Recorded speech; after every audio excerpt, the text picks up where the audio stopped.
اگلی آیت ہے آداب معاشرت، سورۃ فرقان کی۔ عباد الرحمانی موسٹ امپورٹنٹ آیت ہے یہ والی، اور پیپر میں آتی بھی ہے۔ عباد الرحمانی، رحمان کے بندے۔ اوپر کبھی پوچھتے ہیں کہ رحمان کے بندے کیسے ہوتے ہیں، کویسچن آتا ہے پیپر میں، رحمان کے بندے کیسے ہوتے ہیں۔ یہ والی پوری آیت آتی ہے، یہ والی یہاں تک سلامن تک جو ہے یہاں تک آتی ہے۔ تو یہ ہے کہ وہ آیت ہے سورۃ فرقان کی کہ عباد الرحمن، رحمان کے جو بندے ہیں وہ کیسے ہوتے ہیں، الذین یمشون علی الارض، وہ زمین پر چلتے ہیں کیسے، ہونن، عاجزی سے، نرم دلی سے، عاجزی سے چلتے ہیں، اکڑ کر نہیں چلتے۔ وَإِذَا خَاطَبَهُمْ الْجَاهِلُونَ، جب وہ جاہل لوگوں سے ملتے ہیں نا، وہ لوگ جو بحث و مباحثہ کرنا چاہتے ہیں، فضول کی لڑائی کرنا چاہتے ہیں، بس کوئی بندہ آ جائے اس کو جانے نہیں دیں گے، یہ وہ والا معاملہ ہے۔ وہ جاہل لوگ ہیں جو فضول کے الجھتے ہیں تاکہ اگلے بندے کو تنگ کر سکیں، تو فرمایا گیا قالوا سلام، تو کیا کہتے ہیں، سلام، ٹھیک ہے، آپ اپنے حالات پہ ٹھیک، جو آپ کہہ رہے ہیں وہ ٹھیک ہے، یعنی کہ فضول کی بحث میں ان کے ساتھ نہیں الجھتے، رحمان کے بندے یہ کرتے ہیں۔ والذین یبیتون لربہم، اور یہ راتوں کو گزارتے ہیں کہاں، اپنے رب کے حضور میں، سجداً و قیاما، سجدہ اور قیام کرتے ہوئے۔ والذین یاکلون، کہتے ہیں اور یہ اللہ سے دعا کرتے ہیں، ربنا اصرف عنا، ہم سے پھیر دے، عذاب جہنم، دوزخ کا عذاب، وان عذاب کان غراما، اور کون سا یہ عذاب ہے جو انسان کو ہلاک کر دے گا، تو اس عذاب کو ہم سے دور کر دے، انہا ساعت مستقرن، اور یہ جو عذاب دوزخ ہے یہ تو ٹھہرنے کی جگہ ہے، کون سی جگہ، بری جگہ ہے، اس لیے اللہ سے دعا کرتے ہیں کہ دوزخ کے عذاب کو ہم سے دور کر دے۔ والذین اذا انفقوا لم، اور وہ جب وہ خرچ کرتے ہیں، لم یسرفوا، فضول خرچی نہیں کرتے، ولم، اور نہ، یقتروا، اور وہ نہ وہ بخل سے کام لیتے ہیں، یعنی کہ جو رحمان کے بندے ہیں وہ ان کی یہ خاصیت ہے کہ وہ نہ ہی اتنی فضول خرچی کرتے ہیں کہ بالکل ہی ان کی گنجائش بالکل کنگال ہو جائے، اور نہ ہی وہ اتنا بخل کرتے ہیں، چغل پونا کرتے ہیں کہ وہ اپنے ہاتھوں کو بالکل گردن سے باندھ لیتے کہ ہم نے خرچ ہی نہیں کرنا۔ رحمان کے بندے جو ہے وہ بالکل درمیانی راستہ اختیار کرتے ہیں، خرچ بھی کرتے ہیں اور فضول خرچی سے پرہیز بھی کرتے ہیں، بخل سے کام نہیں لیتے، جیسا کہ یہاں فرمایا گیا نا ذالکن قوامن، تو وہ درمیانی راستہ اختیار کرتے ہیں۔ درمیانی راستہ اختیار کرنے سے انسان جو ہے وہ کنگال ہونے سے بھی بچ جاتا ہے اور لوگوں کے طعنے بخل سے بھی بچ جاتا ہے۔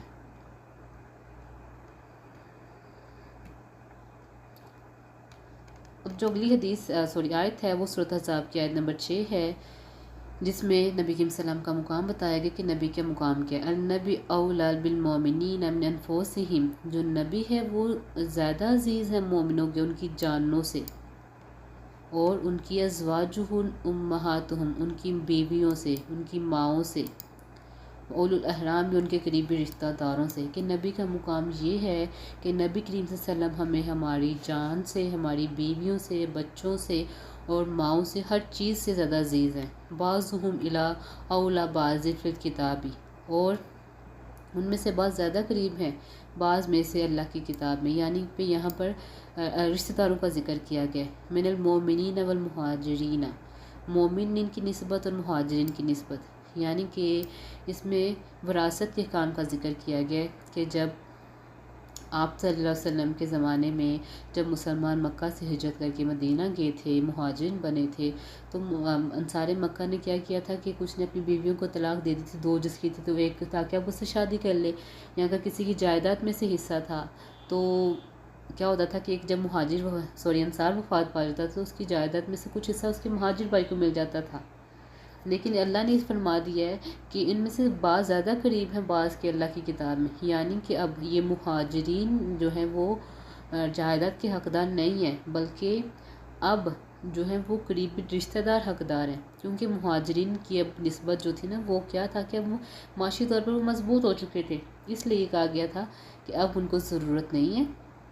اب وہ رشتہ دار زیادہ عزیز ہیں اللہ کی کتاب میں، جائیداد میں وراثت کے حقدار ہیں جو خونی رشتہ دار ہیں، جیسے کہ اگر باپ ہے تو اس کا بیٹا ہے، اس کی بیٹیاں ہیں، اس کی بیوی ہے، اس کے بہن بھائی زیادہ عزیز ہیں، تو وہ ان کو وراثت ملے گی۔ آگے فرمایا الا ان تفعلوا، مگر یہ کہ تم کرو، الا اولیاء تم اپنے دوستوں کو، معروف، ہاں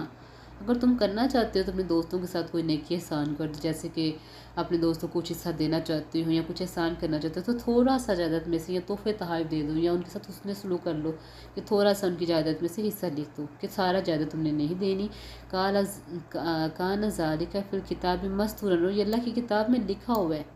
کہ جیسے کہ سورۃ نساء میں بھی ہے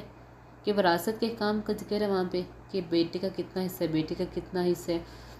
بیوی کا کتنا حصہ ہے، اگر بیوی وفات پا گیا تو شوہر کا کتنا حصہ ہے، ہر ایک کا حصہ ذکر کیا گیا، ٹھیک ہے نا۔ تو یہاں پر یہ دیکھیں نا، یہاں پہ ذکر بھی کیا گیا کہ انصار آپس میں ایک دوسرے کے وارث اور ولی قرار پا گئے۔ جب مسلمان کی معاشی حالت بہتر ہوگی تو یہ قانون ختم ہو گیا، اب اصلی جو وارث تھے وہ قریبی رشتہ داری قرار پائے تھے، دوسروں کو ضرورت نہیں تھی۔ ہاں اگر کوئی شخص کسی کے ساتھ حسن سلوک کرنا چاہتا ہے تو اس کو اپنی جائیداد میں سے وصیت کر سکتا ہے، اور وصیت بھی صرف 1/3 ہوتی ہے، ساری جائیداد اس کو نہیں دے سکتا، وصیت صرف کر سکتے ہیں تو 1/3 کر سکتے ہیں، یا اس کی مالی مدد کر سکتا ہے، ہبہ کہتے ہیں تحفے کو، تحفے تحائف دے سکتا ہے۔ تو یہ ذکر کیا گیا کہ تم کہو کہ نہیں جی میں نے تو اپنی جائیداد ساری دوسروں کے نام کرنی ہے، ایسا نہیں ہے، بلکہ اللہ کی کتاب میں ساری چیزوں کے، سارے رشتہ داروں کے جو وہ ہیں وراثت، وہ ذکر کر دیے گئے ہیں۔ اب ہم نیکسٹ کلاس میں پڑھیں گے سورۃ احزاب 21 سورۃ احزاب۔ اوکے بچے، اللہ حافظ۔